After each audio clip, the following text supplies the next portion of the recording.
오늘 이 본문은 눈에 띄는 점이 있습니다. 창세기 1장에 창조 이야기가 쭉 이렇게 진행이 되잖아요. 그러다 다른 모든 피조물들이 이제 다 만들어집니다. 그 후에 갑자기 오늘 우리가 읽은 이 26절에 하나님의 1인칭 화법이 등장합니다. 어떻게 해요? 우리의 형상을 따라 우리의 모양대로 사람을 만들고 또 쭉 해서 그들로 하여금 땅을 다스리게 하자. 이런 그 하나님의 1인칭 화법이 갑자기 등장합니다. 그러니까 말하자면 삼위일체 하나님께서 서로 대화하는 그런 장면이다라고 생각할 수가 있겠죠. 대화의 내용이 그럼 뭡니까? 대화의 내용이 사람을 만들겠다라는 그런 의지의 표현입니다.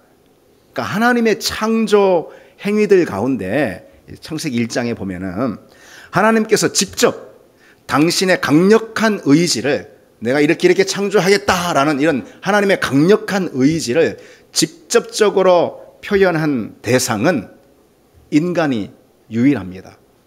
무엇을 말해주는 걸까요? 인간의 창조가 그만큼 중요하다. 그것이죠. 사실 그보다는 더 중요한 정도가 아니라 창조 이야기, 창세기 1장의 목적, 창세기 1장 창조 기사의 정점에는 인간의 창조가 있는 것입니다. 그 인간을 그렇게 창조하신 다음에 인간을 창조하신 목적도 하나님께서 직접 언급하시죠. 뭐죠? 그것이 땅을 다스려라. 그것입니다. 땅을 정복하고 다스려라. 그래서 오늘 이 시간에는 인간의 창조에 대해서 잠시 말씀을 살펴보도록 하겠습니다. 본문 26절을 다시 보면은 하나님이 이르시되 우리의 형상을 따라 우리의 모양대로 우리가 사람을 만들고 그랬죠. 그리고 또 27절에도 이어집니다. 하나님이 자기 형상 곧 하나님의 형상대로 사람을 창조하시되 남자와 여자를 창조하시고 그랬습니다. 그러니까 창세기 1장을 보면은 다른 것들은 다 종류대로 창조하셨다 그렇게 기록하고 있거든요. 그런데 사람은 어떻게 해요? 사람은 형상대로 하나님의 형상과 모양대로 창조하셨다 이렇게 기록하고 있어요. 그러니까 다른 피조물들은 피조물의 속성만 가졌기 때문에 저마다의 종류대로 만들어졌다 그 사실만 딱 이야기하는 것이죠.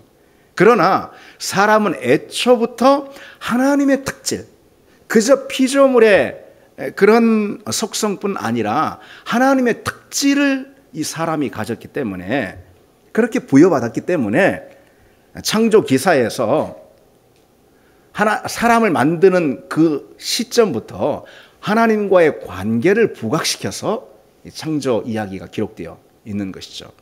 여기서 이 형상이라고 그랬는데 형상은 첼렘이라는 건 히브리어 단어인데요. 새겨진 무엇인가를 말하는 거예요. 새겨진 무엇. 그러니까 하나님의 형상이라고 했으니까 뭘까요? 하나님의 어떤 특질과 하나님의 어떤 속성이 우리 인간 내면에 깊이 새겨졌다라는 것을 의미하는 거겠죠. 결국 하나님의 형상이라는 것은 하나님의 특질과 속성이 새겨졌다라는 걸 말하기 때문에 결국은 하나님과 닮은 점을 말하는 거예요. 이것이 하나님과 닮은 점.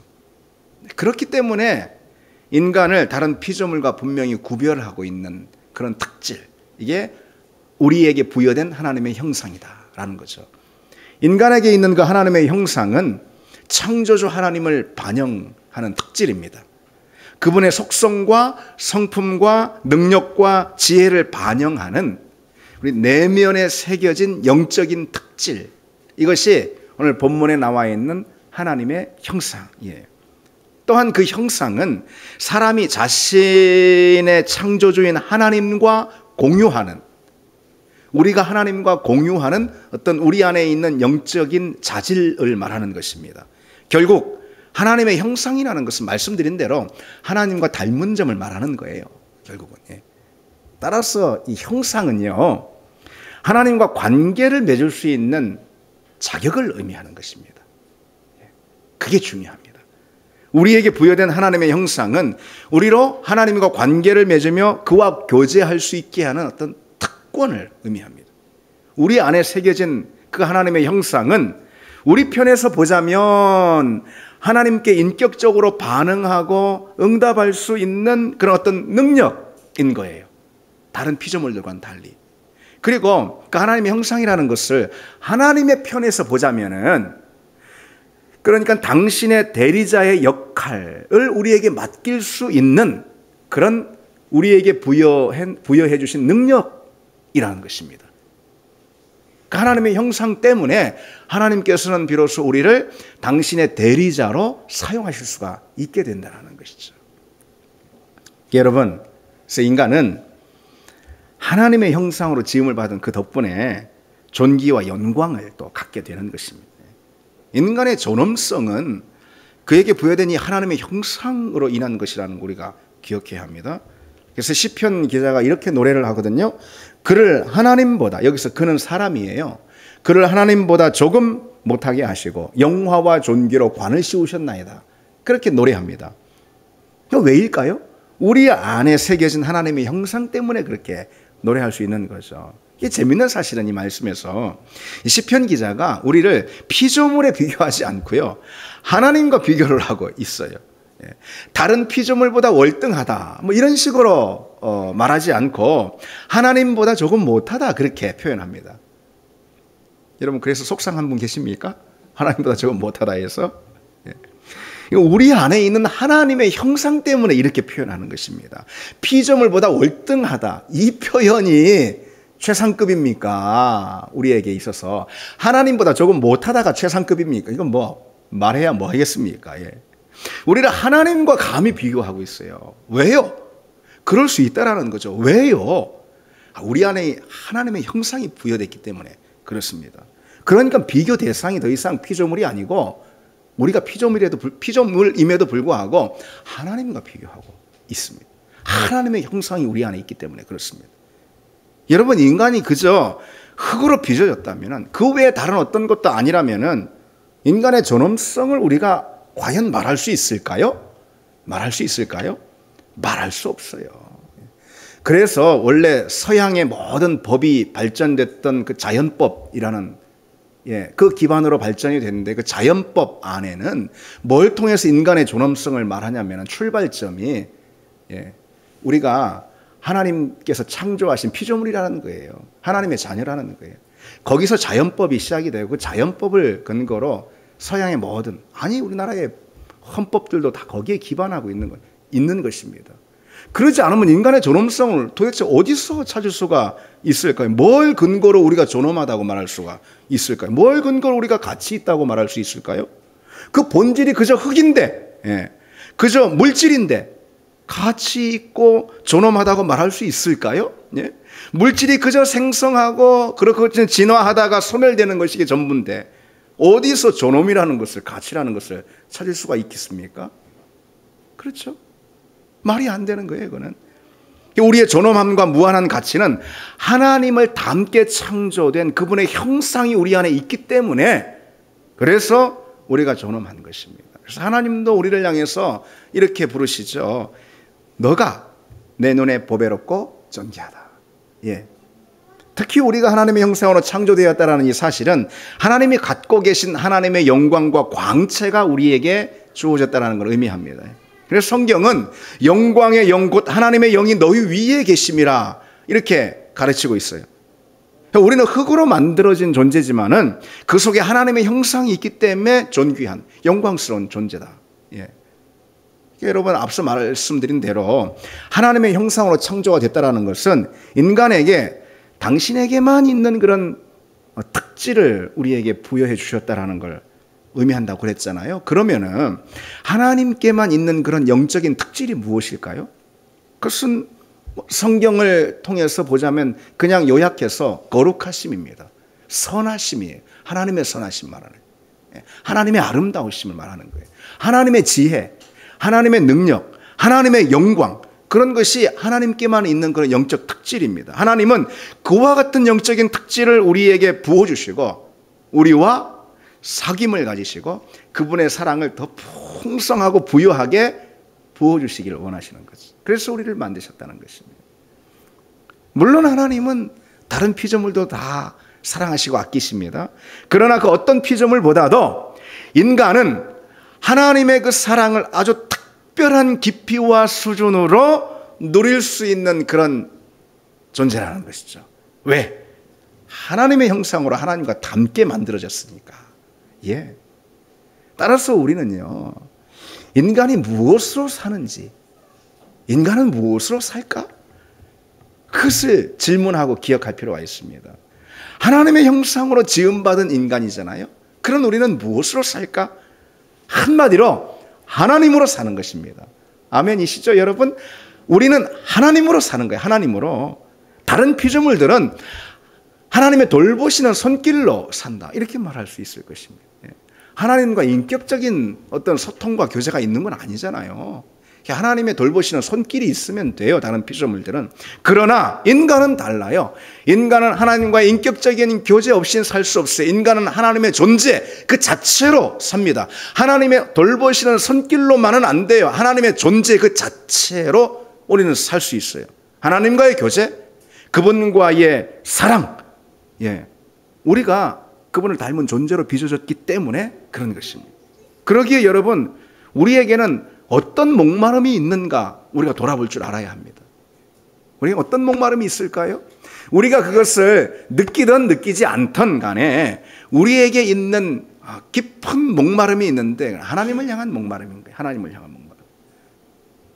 하나님 그분으로 채워지지 않는다면은 결코 그 목마름을 채울 수 없는 그런 목마름. 우리가 하나님의 형상으로 창조되었기 때문이죠. 그래서 하나님 없이 살 수 없습니다. 여러분 그렇습니까? 물을 한번 생각해 보세요. 우리에게 물은 어떤 것이죠? 한마디로 사람 물 없이는 살 수 없어요. 왜 그럴까요? 그 이유가 뭘까요? 우리 몸에 왜 70% 이상이 물이다 그런 말 있잖아요. 그러니까 그거를 체중으로 환산해 보면 한 60kg 되는 체중 사람은 무려 42kg가 그냥 물인 거예요. 몸이 다 물덩이인 거예요. 그래서 우리는 그냥 걸어다니는 물덩이, 물주머니인 것입니다. 우리는 70%가 물이라고 하니까. 그래서 우리 몸이 물이기 때문에 우리는 모든 생활 가운데 이 물을 에너지로 사용합니다. 그러니 우리 몸에는 항상 물이 채워져 있어야 하는 거죠. 우리는 그냥 물주머니예요. 그래서 체중이 60kg 되는 사람은 하루에 2리터 정도의 물이 항상 필요해요. 물이 항상 들어와야 돼요. 왜? 왜요? 우리가 물이니까. 물로 살아요, 우리는. 그러니까 물이 다시 또 들어와야 돼요. 우리가 물이라서. 그래서 우리가 물 마시지 않을 때 그냥 이상 증세들이 있다는 겁니다. 여러분도 아시죠? 한두 가지가 아니에요. 그래서 물 부족은 질병으로 곧바로 이어집니다. 실제로 그 분야의 세계적인 권위자인 의학 박사 벤맨 갤리즈라는 사람은 이렇게 가르쳐주고 있어요. 아픈 것이 아니라 단지 물이 부족할 뿐이다. 어디 아프면은 물부터 찾으시기 바랍니다. 물에 대한 이 이야기의 핵심은 우리 몸이 물로 되어 있기 때문에 물 없이는 못 산다. 그거 아닙니까? 이제 성경의 이야기를 한번 보십시오. 성경은 우리의 존재가 무엇으로 되어 있다고 가르쳐 줍니까? 우리 육신 말고 우리 전 존재, 우리 영혼이 무엇으로 되어 있다고 가르칩니까? 하나님의 형상. 하나님의 형상으로 빚어졌다는 거죠. 하나님의 형상으로 빚어졌기 때문에 우리는 하나님 없이는 못 사는 것입니다. 우리가 물 없이 살 수 없듯이 우리 영혼은 하나님 없이는 살 수가 없는 것입니다. 특별히 사람을 창조하신 말씀 중에서 오늘 본문에 덧붙일 수 있는 것이 창세기 2장 7절이거든요.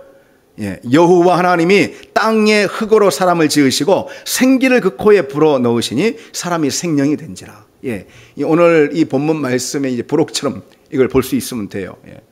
생기를 불어 넣어 생명이 되게 하셨다. 생기는 하나님의 호흡이에요. 하나님의 숨결이에요.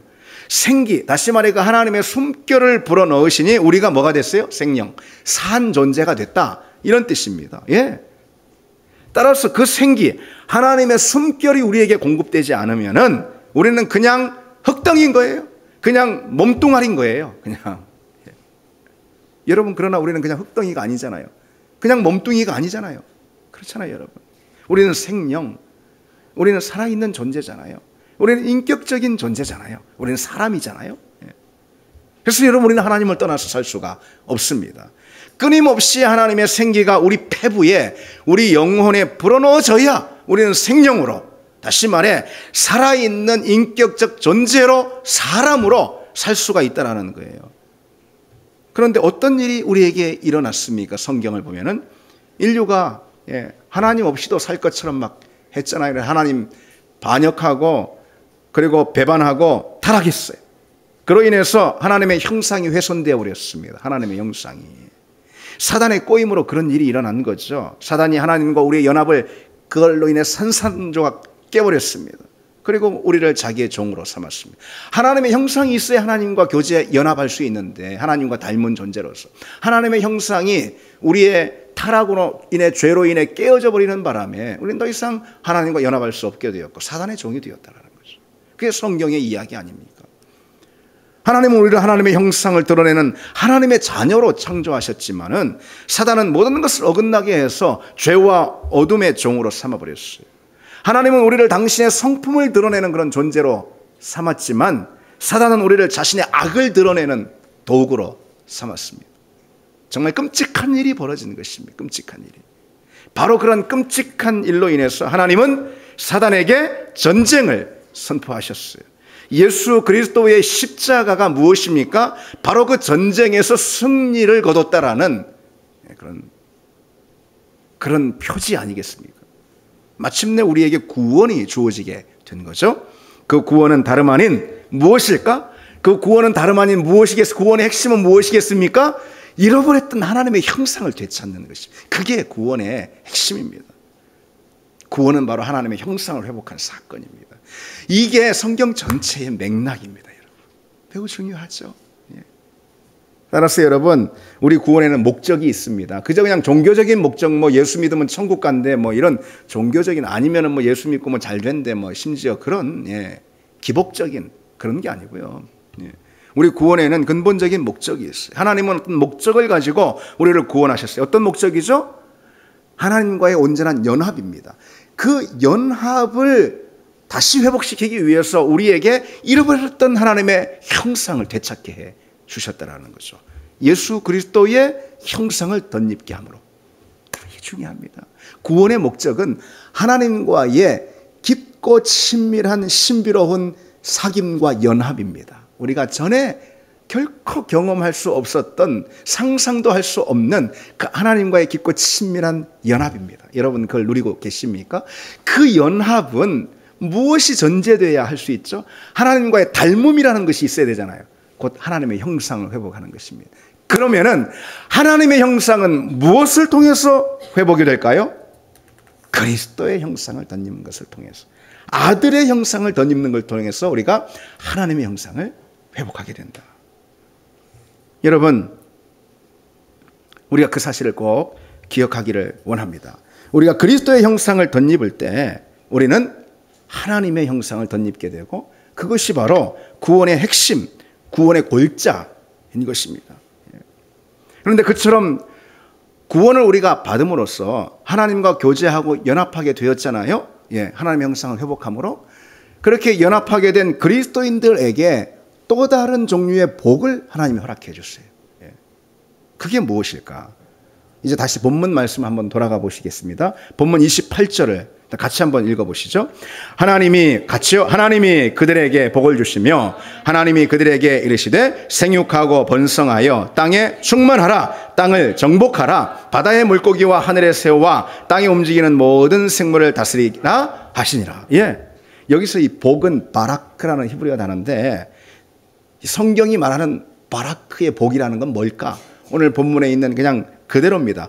생육하고 번성하여 충만해지는 거예요. 생육하고 번성하고 충만하라 그랬잖아요. 인생이 번성하고 창대해지는 것을 말하는 거죠. 그 다음에 또 한 가지 더 있죠. 정복하고 다스리라 그랬습니다.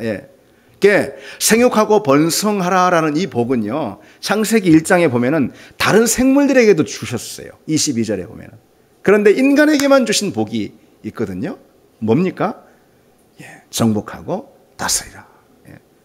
하나님께서 아담을 창조하시고 그에게 주신 복은 그래서 두 가지다 이렇게 요약할 수가 있겠죠. 그 인생이 번성하고 창대해지는 것, 그리고 세상을 다스리는 권세를 사용하는 것. 이 두 가지 복입니다. 그래서 이 시간에는 특별히 그 두 번째 있잖아요. 세상을 다스리는 복. 여기 한번 주목해서 말씀을 생각해 보겠습니다. 다스리는 권세. 이걸 우리에게 복으로 주셨어요. 근데 원래 다스리는 권세는 누구의 것입니까? 왕의 것입니다. 왕이 다스리는 사람이잖아요. 다스리는 권세는 왕의 권세예요. 고대 시대의 왕은 영토를 넓힌 다음에 그곳에 이제 자신의 통치가 미치고 있다. 이제 이곳에는 내 주권이 미치고 있다. 예, 이것을 이제 알리기 위해서 자신의 동상을 세웠다라는 거예요. 예, 왕의 동상을 보면은 이곳이 바로 이 왕의 주권이 미치는 곳이구나라는 것을 알라라는 거죠. 똑같습니다. 예. 하나님께서 사람을 창조하신 목적도 그래요.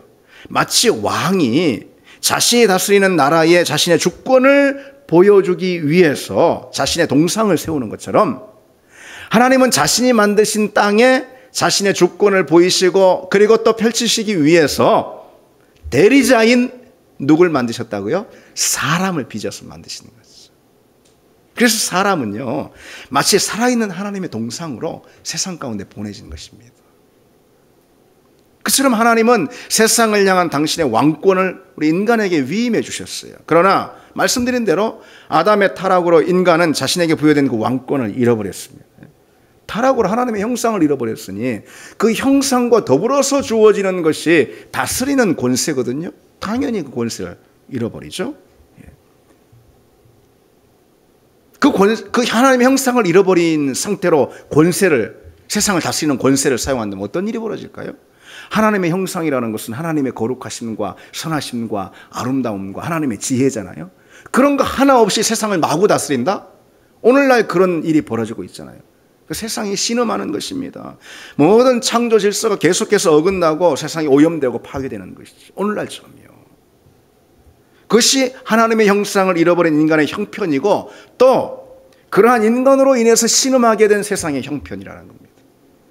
따라서 세상의 구속도 그리고 인간의 구원도 우리가 하나님의 형상을 회복하는 것으로부터 시작이 된다. 이것이 가장 중요합니다. 고린도전서 15장 49절에 우리가 흙에 속한 자의 형상을 입은 것 같이 또한 하늘에 속한 이의 형상을 입으리라 그랬습니다. 우리가 전에는 흙에 속한 자의 형상을 입었어요. 타락한 아담의 형상을 입고 태어났어요. 그러나 이제는 어떤 존재예요? 하늘에 속한 이의 형상을 덧입게 된 존재가 됐다는 것이죠. 근데 창조 때 부여된 그 하나님의 형상, 그것이 우리에게 부여됐는데 뭘 통해서 부여가 됐느냐? 이게 중요합니다. 그리스도의 형상이 부어짐으로 하나님의 형상이 우리 가운데 회복된 거죠. 예수 그리스도가 하나님의 형상이기 때문에 그렇습니다. 골로새서에 그는 보이지 아니하는 하나님의 형상이라 그랬어요. 예수님은 원래 하나님과 본체이시잖아요. 삼위일체 하나님과의 본체이시잖아요. 그렇기 때문에 하나님의 형상을 예수님은 온전히 가지신 분이에요. 따라서 우리가 그 그리스도의 형상을 덧입으면 당연히 창조 때 첫사람에게 부여해 주신 그 하나님의 형상이 우리 가운데 당연히 회복이 되는 거죠. 다시 말하면은 하나님은 창조 때 그분의 형상을 아담에게 주셨습니다. 그런데 타락으로 잃어버린 그 형상을 다시 회복시켜 주시기 위해서 이제 구원의 때에는 바로 지금이죠. 구원의 때에는 아들의 형상을 입혀주신다는 아들의 형상을. 로마서에 하나님이 그 아들의 형상을 본받게 하기 위하여 미리 예비하셨다. 우리를 미리 예정하셨다라는 거예요. 따라서 구원의 골자는 하나님의 형상을 얻는 것입니다. 무엇을 통해서? 그리스도의 형상을 통해서. 그 그리스도의 형상은 어떤 걸 통해서 얻을 수 있습니까? 그리스도를 믿음으로, 십자가에 달리신 그리스도를 믿음으로 그리스도의 형상을 얻을 수 있는 거죠. 그걸 가리켜서 구원이다라고 말하는 것입니다. 여러분, 오늘은 제가 이 말씀을 여러분들과 나누기 위해 준비하면서 성경의 전체 맥락을 통해서 복음이라는 것의 골자를 여러분들에게 소개해 드리고자 말씀을 나누는 것입니다. 그래서 여러분 조금 좀 딱딱해도 여러분 이때쯤 되면 예화가 나올 때 되는데 그렇게 하지 마시고 그게 중요한 게 아니에요. 지금 이 짧은 시간에 성경에서 우리에게 말씀하고 있는 구원의 맥락을 우리가 쫙 봐야 되지 않겠습니까? 그렇죠? 예. 중요한 사실을 우리가 알게 돼요. 그래서 금방 말씀드린 그런 부분에 중요한 사실을 알게 되는데, 구원은 뭐냐? 새 창조라는 거예요.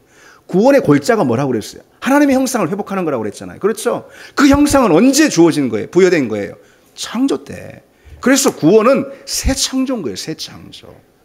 하나님의 형상은 창조 때 얻은 은혜입니다. 그렇다면 그리스도의 형상을 얻은 구원도 창조의 사건과 매마찬가지라는 거예요. 구원은 곧 새 창조의 사건입니다.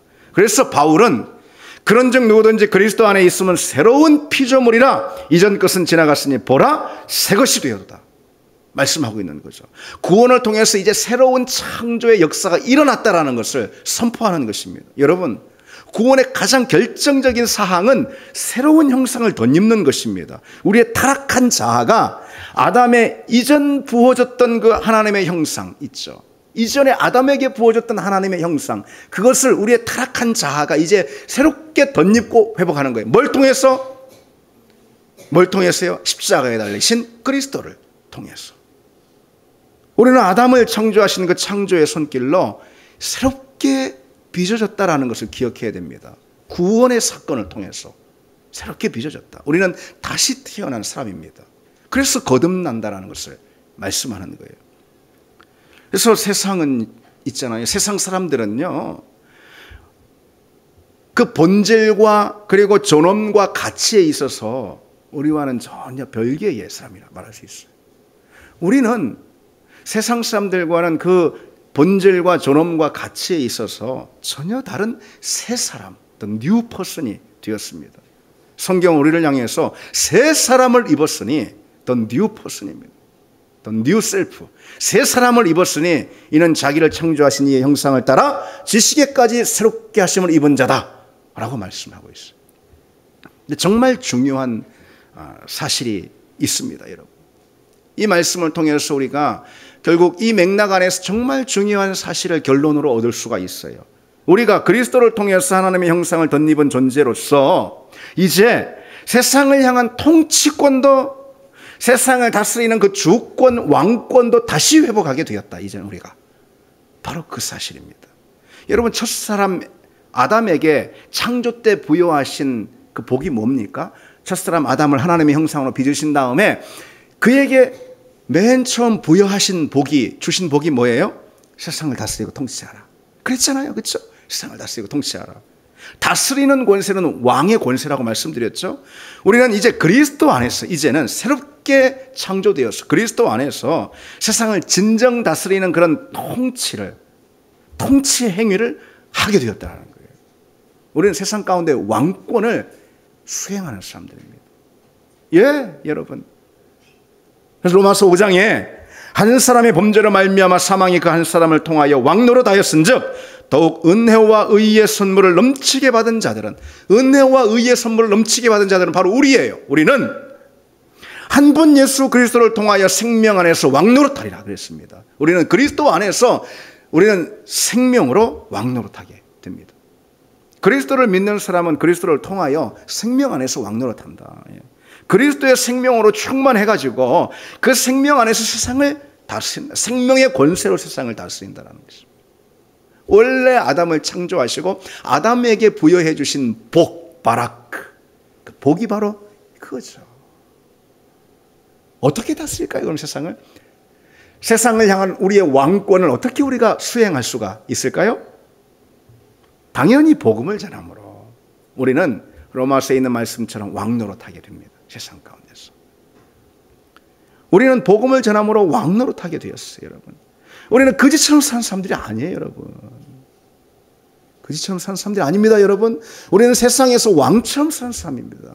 우리의 생활의 형편이 어떻든, 뭐가 어떻든, 우리는 세상에 어떤 존재로 우리는 나타나게 되느냐, 보내심을 받았느냐, 왕으로 세상에서 왕노릇하는 하나님의 대리자로 보내심을 받았다는 거죠. 뭘 통해서 그런 왕노릇을 할 수 있겠습니까? 복음을 전함으로. 복음이라는 생명, 그리스도 안에 있는 그 생명을 전함으로 그리스도의 왕권, 하나님 나라의 통치를 세상에 전합니다. 그때 우리는 왕노릇하는 사람이 됩니다. 거지처럼 살고 있지 않습니까, 여러분? 혹시? 하나님 나라, 곧 하나님의 통치와 주권을 펼칠 때 우리는 하나님의 대리자로서 왕권을 수행하는 것입니다. 복음으로 영혼을 구원하는 것은 그야말로 여러분 아직 타락한 세상 가운데 있는 사람들을 구속된 영광스러운 하나님 나라에 편입시키는 그런 역사인 거예요. 복음을 전하는 것은. 그것은 단순히 뭐 사람들을 교회로 뭐 데려오고 그런 정도가 아닙니다. 그 정도가 아니에요. 사람을 교회로 데려오는 것은 뭐냐? 그것은 그 사람을 새로운 세계, 영광스러운 하나님 나라, 새로운 나라에 편입시키는 놀라운 역사고 그 사람에게 새 창조의 역사가 일어나게 하는 놀라운 사건입니다. 죄와 사망의 세계에서 의와 생명의 세계로 옮기는 것. 예. 그것은 정확히 말해서 죽은 사람을 살리는 새 창조의 역사인 거예요. 창조가 하나님의 기적이듯이 구원을 통해서 새 창조의 역사를 일으키는 것, 그것은 기적이다. 하나님의 기적, 복음의 기적이라는 거예요. 그리고 그 기적의 자리에 하나님께서는 우리를 부르고 있는 것입니다. 그래서 구원의 사건은 창조의 사건과 버금가는 것입니다.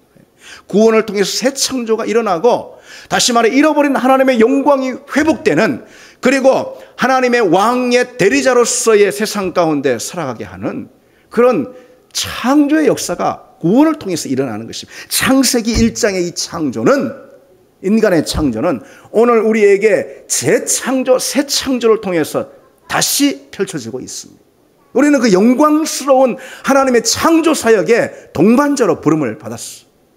여러분, 이것이 얼마나 귀한, 여러분, 우리가 이것에 집중할 때 우리 인생의 목적과 인생은 다 달라집니다. 가치의 전복이 일어납니다. 모든 것이 뒤집어집니다. 다 달라집니다. 그리스도인이 된다는 것은 다 달라지는 것을 의미합니다.